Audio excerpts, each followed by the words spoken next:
I don't care how many people are going to say that I'm full of NA has no hope or that it's a big hit of Copium. Like,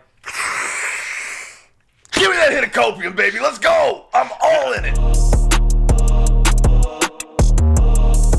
Hey everyone, and welcome to another episode of The Clinic. This is your one-stop shop for all things MSI for the year, and we're talking about Twitter shenanigans, all the top plays, hot predictions. What else do we talk about? We talk about everything because, of course, right next to me I have Caedrel, Captain Flowers, and Perkz. The Rumble stage, there's so many different names for all these stages now, but the Rumble stage was just a roller coaster of emotions. We saw T1 finally, bleed and drop games. We saw EG's ups and downs. It was just a roller coaster of emotions. So, Caedrel, I want to ask you first, how's your MSI been? It's had its ups and downs, definitely ups at the beginning. I remember Dracos and I were on Discord together listening to Euphoria full blast and dancing and screaming after G2 beat T1 and RNG because they beat the top two regions, of course, coming into the tournament, and they had this insane win streak going on. So we were like, wow, G2 is just going to win the whole tournament. They're so good. We're overreacting like hell from best of ones, but we don't care. And then they had the 5-game lose streak, and then we were all kind of depressed and down, thinking G2 might not even make it out of the group, and EG is going to lose to PSG and then beat them. And then they just about made it. EG had their huge highs as well, beating T1. I don't know. You could never really predict who the favorite was from the first couple days, I think. Definitely lots of surprises, but Flowers, all I heard from Caedrel's answer was EG and NA, baby! We made it out! Every NA fan's dream to not lose in groups, and we got it done. Evil Geniuses made it out. I was a little bit worried, I'm not gonna lie. It was... Because, what Caedrel's talking about being excited for G2, that gets you a little bit worried over here because it feels like, okay, the top three are kind of running away with it. I hope we don't randomly YOLO some losses to the Buffaloes or to PSG or to something. And then, no, we come back, we made it in, we're going to knockouts. That's what I'm here for. Super, super excited. That's great. I mean, yeah, I'm sorry for last year, man. It's really my bad, but, any talent is here to save us.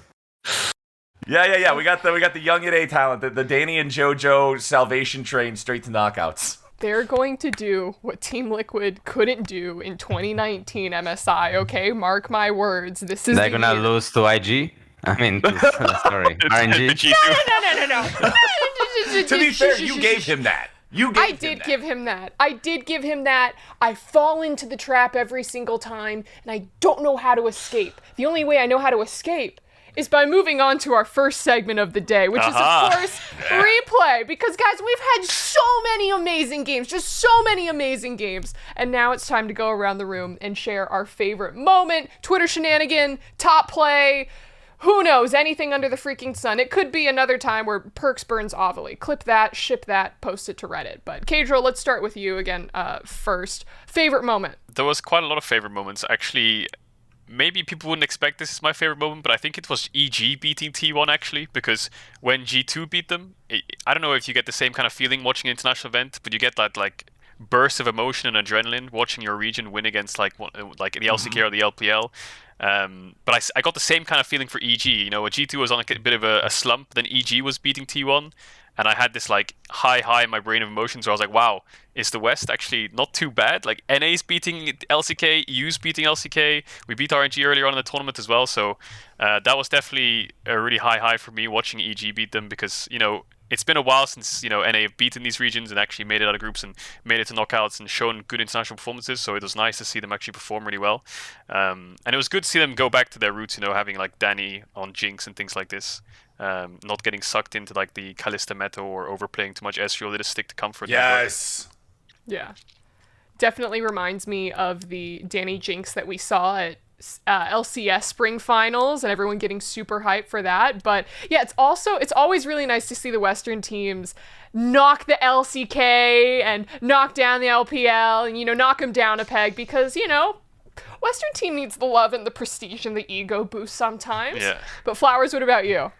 I gotta jump in there with Caedrel on that one. EG versus T1. It's because it's not just the LCK representative, it's the LCK representative because it's T1, You're not taking down the top Korean team just from this split. You're taking down the top Korean team of all time, most world championships. Faker's still playing with them, and you've got young NA talent We're gonna keep hitting that home until people are sick of hearing it. You got young NA talent actually being able to take it to Faker and the boys and go the distance with them and manage to beat them. And like, I don't care how many people are gonna say that I'm full of shit, NA has no hope, or that it's a big hit of Copium. Like, give me that hit of Copium, baby. Let's go. I'm all in it. I think I saw, was it Marc who tweeted something that Jojo Pune, 17 years old in his first split ever, has done more than Bjergsen ever did for NA in terms of beating Faker or something? It's like it was either more or he's tied. I read from some different places by some metrics. I don't remember exactly what it was. I just saw it in passing on Twitter. But some people were saying, yeah, he's tied what Bjergsen has accomplished in one of those departments. And I'm like, holy cow. I think that it was either Travis Gafford or Marc who was all guys. Like, it's one best of one, guys. Guys. Oh, this is guys. No. This is indie mentality, bro. We gotta get excited. The player, like, what am I listening? Like, I mean, sure, it's impressive that like a guy who builds bricks in Fortnite, he has like 1-1 score against Faker. That's impressive, yeah. There's no more building in Fortnite, bro. That skill set's gone. Like, You have to replace that is actually impressive, but like, calm down, guys. Like, calm your tits. Is that how it said? Yeah, calm guys. All I'm hearing is that Fortnite skills greater straight than to the moon, baby. Yeah, that's true. Yeah. All right. Well, Perkz, I got this question for you then. Is like, a former teammate of Jankos. Is this Plumy buff real? Because according to social media, it kind of looks like it. I mean, I'm not in the best touch with the Jankos right now. He's kind of ignoring me. Like, he's not really like talking to me. This is like fake news. We're just not talking anymore. Like right now. Like this is like we're not in contact right now. Yeah. But my favorite moment was definitely like even when like G2 looked like they were completely lost. They were like sucked down the loser's queue. Every one of the lanes were just loser's queue. Like Jankos was kind of below held, honestly, in loser's queue. But even then, in the depths of the loser's queue, they managed to find the salvation in beating EG for the 6th time this tournament. Like EG probably thought, EG probably thought like, oh, now this is our time to get them. Like this is our time to get them, and then. I don't know what Danny was like. Flame Horizon by Flacket. Like I don't know. Yeah. I mean, it was just like we could just count on our brothers, to help us out. Get G2 out of that bad times. So now they at least like they broke the losing momentum before playoffs, and maybe they have a chance now. Yeah, that's the NA Heart EU solidarity there. Yeah, we gotta help G2 back up. Get them some of that mojo, right? Yeah. Exactly. Take down PSG and then give you the win. Gotta make sure at least, we have some sort of Western representation should, I don't know, one team accidentally slip, trip, and fall out of the knockout stages. But regardless, guys, I think that all of those were fantastic moments to choose for replay. But now, of course, it is time for hot picks. And this is now the time to get a little spicy and ask you guys who you think we're going to see in the finals, because we've got the semifinals lined up right now. RNG versus EG. That's going to be the first match taking place on May 27th. And then the day after, that's when we see T1 take on G2. And do we like this matchup final for it's Evil Geniuses? It's NAEU final. It's NAEU final. We're running it back.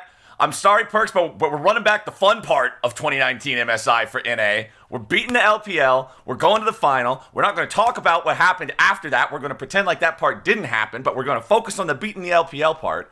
And I think that G2 will be able to beat T1 in a best of 5. I think it's NA versus EU final. What do you... Caedrel? What do you... Caedrel? I don't know. The thing is, everyone's comparing it so much to 2019, and I feel like it's all because of like the group stage standings is the exact same. With like IG, you had that one loss. RNG has like that one loss, 2 loss, something like this. They're all basically in the same place as they were in 2019. But I think RNG just looks so consistent. The only, I think, crutch they have right now is Bin in the top lane. Like his Camille game, I think it was against T1, was... I don't know, that was disgusting what he was doing in that game. But he's kind of only been their only crutch, I think. This team just looks incredibly consistent. They've shown some different playstyles. I think the meta is really good for their bot lane, especially. So for me, I think RNG will probably make the finals. The G2 T1 one, as much as Euphoria fan myself, I also think T1's going to win that one. No, bro. We're the opposite. My Western like Hopium was alive during groups and Rumble, but I feel like it's kind of dissipated when G2 lost to Saigon Buffaloes and then had to scrape past EG to make it.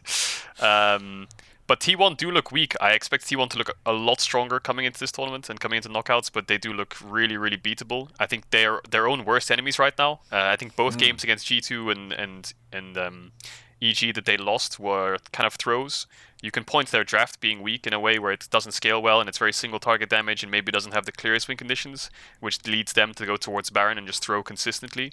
And the West can pick up wins, but I think realistically, if they just clean that up, I think they'll be back into top 2 form of the tournament, and I expect them to make the finals with RNG.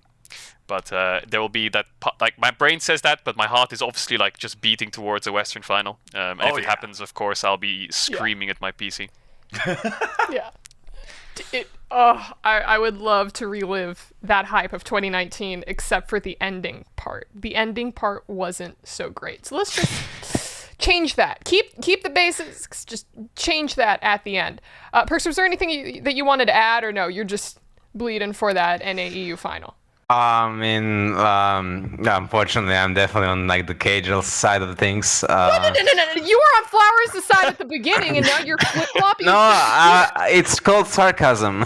Yeah, he was taking the sarcastic hit of the the Hopium sarcastic here. ones. I He wasn't was actually real in the breathing deep. Hopium. Yeah. So, I mean, I don't know. I was like on the Hopium as well, like same as Marc here. Like I was breathing it, I was inhaling it, I was living it. But looking at the games and looking how, like, even when T1 has, like, when it looks like the game is not that, let's say, not one-sided for them, they still manage to, like, win the game in, like, 20 minutes, 21, 25 minutes.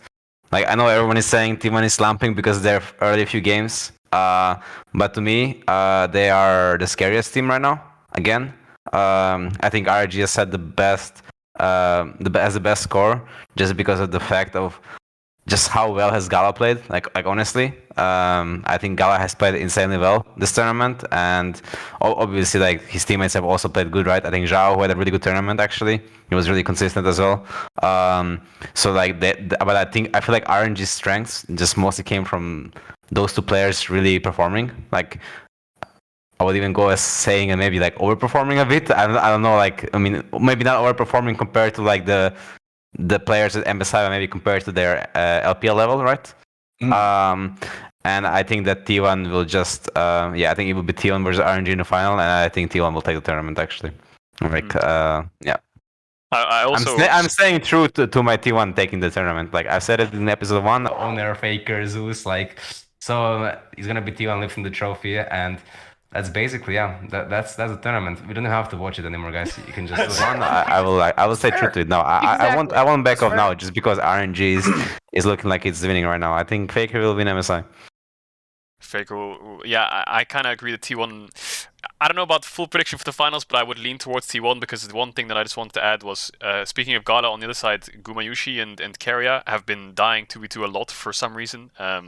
They've been making so many sloppy mistakes in lane, and I feel like they've overcomplicated the tournament a bit, similar to EG, where they were such Jinx Aphelios players that they pick Tristana Kalista lanes and they look a little bit dizzy in the straight 2v2, where maybe they feel like they have to overcompensate with having a stronger early lane. They try to dive or they try to take really aggressive trades and then just die for it. But when you see Gumayushi go back to things like Xayah and Kai'Sa, he seems a lot more confident than just blinding Ezreal or picking Kalista. Yeah, his Philios also really good. So I think they just need to stop overcomplicating things and getting sucked into it. I think G2 were the ones to first pull out the Kalista, and then I think they beat T1 with it, and then maybe people were tunnel visioning thinking Kalista's really OP or something. But I think the meta is like slowly evolving, but I think Comfort's what people will go back to. Mm-hmm. Now, guys, we kind of already covered what our next segment, Take Notes, covers in terms of, me asking you what are the biggest things that we should be looking out for. I feel like your analysis that you basically gave me right now covers for that. But if you guys could narrow it down to like the one big thing that you are looking out for as we go into the knockout stages, what would it be? Flowers, we could start with you. Teams playing the way that they win League of Legends. Like what Caedrel is talking about T1 being their own worst enemy. anybody can be their own worst enemy in situations like these. This is like one of North America's particular downfalls at international tournaments historically. I feel like is not playing the way that they actually win, but trying to copy whoever's managing to beat them. Play what we're actually good at. Get Danny on his hyper carries. Let JoJo be able to play aggressive. Like, let us play the way that we are the best at playing, even if it's not the current best way of playing League of Legends, and see what we can do with it. Same thing with talking about like what Caedrel's saying with T1. If they're able to just play and not randomly int these kills bot lane and not have to feel like they're YOLOing Barons because that's the way that they win the game because draft put them in that corner or whatever, then I think, yeah, they're going to look a lot scarier. Because I agree with these guys. It's a team that, although they've been looking a little shaky, they're obviously definitely still a real threat if they can just get everything going together. And it's the same thing, like, G2 has had such incredible highs and incredible lows, right? Like, people were looking at the stats, and it's like G2's record against the other major regions is hugely positive, but they're also the only major region that lost games to the minor ones. So if G2 just cleans up the sloppiness, holy shit, G2's scary. So everybody just actually playing their best version of League of Legends, like who shows up on the day is going to be huge. Because all of these teams have showed us really tall mountains and really low valleys. Yeah. Except for RNG. There's kind of no valleys there. They only lost one game, so they've been doing pretty good. Yeah, they're kind of good. Perkz? I mean, yeah, I think it is like kind of like that of just acknowledging your strengths and avoiding your weaknesses. Because I think that's what happened like towards the last few games. Teams started playing their comfort and decided like winning with their comfort champs, right? Besides maybe G2, but I don't even know what's their comfort. Like they play a lot of things. Like they actually do play a lot of drafts. So it's hard to say. But yeah, I think it's just I don't know. I think it's hard to say because EG and G2 both look much better in the best of fives compared to the best of ones in their regions, right? Like, so, but they also both lost the first best of five, right, in their regions. So we're not sure how it's. Yeah, there's no loser bracket here. We don't have that shot. No loser bracket buffs here, so I'm a bit worried, but I will still be watching, you know. We need that underdog story buff in order to carry them through, but we'll see. We'll see. That's the real championship of MSI. We lose both of the semifinals. Like we lose to RNG. EG loses to RNG. G2 loses to T1. Then G2 and EG both get losers bracket buff, and we have them play like. You know, that would be insane. Actually, match. Yeah, that would be insane. That's the hype match right there. That's the full 5 games losers bracket. Why don't they have that? By the way, actually, but this is actually a real question. No, like this would be so good.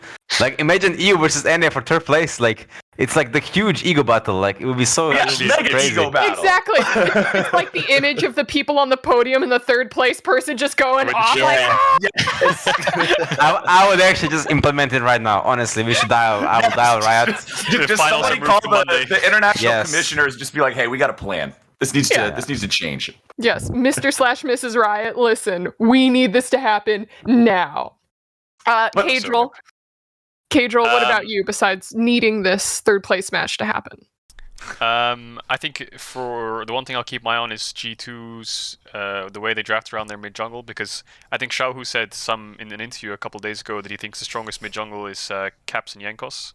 And if you look at some of their losses, the way they're drafting around mid jungle just looks a little bit off for G2. Normally they'll either early rotate really strong mid or jungle in the 1-2, but some of the games they drop it to 4-5 and they come out with things like they had like Poppy Corki mid jungle in one game, which just looked like the game was lost. They had a draft of LeBlanc Viego into Lissandra Lee Sin, which doesn't sound very fun either, I think, for the LeBlanc especially. So I think they need to clean up their mid-jungle drafts a little bit. Also, they were giving up Ahri a lot for no reason. And some of the matchups didn't look so good. Even in their win against EG, when they tried to overcomplicate things by flexing Gwen mid, picking Jax, and then EG put the Tryndamere mid and just picked Kennen, and then they were trying to swap lanes all the time, but then Caps is the top laner for the first 15 minutes of the game, which looked horrible. So, I think they need to...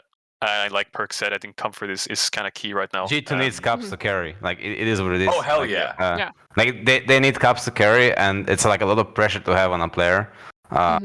that like he basically has to be the one. Like he can't be allowed to like have so he can't be allowed to have a weaker matchup, and he can't be allowed to champ that even if he's a stronger laner, is not an active champ. So it's like it's really hard for like it's easy to say let's clean up mid jungle, but it's really actually hard to clean up mid jungle because he's giving Ahri probably because he can pick champs into Ahri, right? Because he knows enemy will take Ahri, and he's getting LeBlanc, and he should take LeBlanc even though LeBlanc has counters because the champs are active, right? So like it's really hard for him to pick something that will like fulfill the criteria that he needs to be able to have his team winning the game, right? Right. Yeah, it's hard. You need can't Perkz to check show every up. box, right? You need to be able to carry. You need to be able to have a good matchup. You need to be able to play around mid jungle. There's so many things moving at the same time. It's got to be hard to manage to get all of that in the same draft, especially if your opponents are actually good at draft 2 and know what they're doing, right? They have like these 3 champs which they always fall back on, Ornn, Jarvan, or Rakan. One of these 3, which they always seem to like fall back on and win games with. Either BB blinding Ornn on 4. It's like their bread and butter on turning on Nash. Targamas having Rakan. When the Jankos was playing Jarvan, this was also the same. Their whole 12-0 up to 18-0 had at least one of these champions in almost every single game, and it just made the way they play the game a lot simpler. I think when you have drafts where you're counter picking too much or playing off style, you kind of lose yourself in the mid to late game, and I think T1 did the same kind of thing. So. Man, I don't even know like what actually happened with the Volibear Jarvan things. Like I'm confused. Maybe it's because people stopped playing so many hyper carries, but this is like the reason why G2 was winning so many games. Like Jankos was literally just like smurfing every single game the whole playoffs. Like for 12 games in a row, he was getting level 3 gank kill every single game, by the way. And now he's playing junglers that don't really do that, and they can't. Yeah. Was the AD meta change maybe when Jinx Aphelios are gone? They have like Estro Kai'Sa. Oh, they're right. So it's like weaker, less value, yeah. Yeah. Gentlemen, I would love to listen to you guys theorize about drafts and champ picks and everything. But unfortunately, I've been told that, we are about reaching our time. But fortunately for everyone listening who does want to listen about, drafts or more in-depth stuff, there's always the What Caedrel that's going on right now. The What podcast available on the LoL Esports YouTube channel that people can totally subscribe to and follow and watch right now. Diephoria? Diephoria that's going on for MSI right now, because I know that you guys are talking about everything longer format, more in depth, so there's the little plug right there. But gentlemen, thank you so much for joining me for another episode of The Clinic, and thank you everyone else for watching and listening to us talk about all our hot takes and favorite moments. That is it for us today. It's been a blast and it's been real, and make sure to watch the first semi-final match when it happens this Friday, May 27th, where Evil Geniuses is going to take on RNG. It's going to be a Don't forget your Hopium. Bring that Hopium. Get into Twitter and start spamming all your favorite players and giving them love because they're going to need it. Best of 5s, here we come. Thanks for watching, everyone.